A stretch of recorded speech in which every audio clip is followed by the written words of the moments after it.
La partie A de la saison 5 de La Casa de Papel se termine par la mort d'un personnage majeur de la série espagnole. Son interprète réagit à la disparition choquante de son alter ego. Attention, spoiler! Attention, spoiler! Il est conseillé d'avoir vu la partie A de la saison 5 de La Casa de Papel avant de poursuivre la lecture de cet article. C'est l'événement choc de la partie A de la saison 5 de La Casa de Papel, la mort redoutée d'un personnage majeur de la série espagnole d'Alex Pina.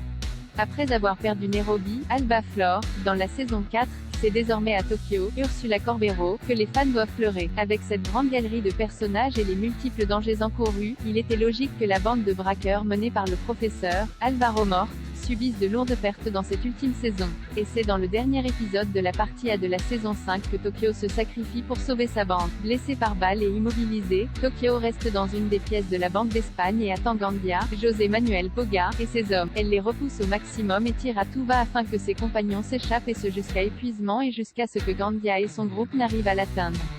Avant de lâcher son dernier souffle, Tokyo a dégoupillé plusieurs grenades afin d'emmener Gandia et ses hommes avec elle pour embrasser la mort. Ce décès a choqué les fans de La Casa de Papel, étant donné que Tokyo était l'un des personnages majeurs, présents depuis le début, et adoré des fans. Son interprète était très touché par la disparition de son personnage et son départ de la série. L'actrice a fait part de son émotion dans le documentaire La Casa de Papel, de Tokyo à Berlin, disponible sur Netflix et qui revient sur les coulisses de la partie A de la saison 5 de la série espagnole. Cette série est une drogue. Je me suis plainte, j'ai souffert. Mais au final, ce qui nous touche dans cette série, ce sont les gens. Crochet ouvrant, point crochet fermant. Ils se sont donné corps et âme. Et c'est typique. Ça fait aussi partie de notre... Ça vient de notre passion. On fait les choses avec passion. Tout ce groupe est tel... C'est ce qui a fait le succès de la série. Je crois que ça n'a pas de prix. La fin de Tokyo est très... Il y a aussi une morale sous-jacente.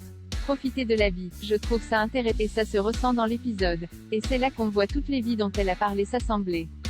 Les vies qu'elle a vécues. Car le professeur lui a donné une seconde vie. Alors comment les braqueurs vont-ils finir leur chemin sans Tokyo? Il faudra attendre le 3 décembre sur Netflix pour le savoir avec la partie B de l'ultime saison de La Casa de Papel.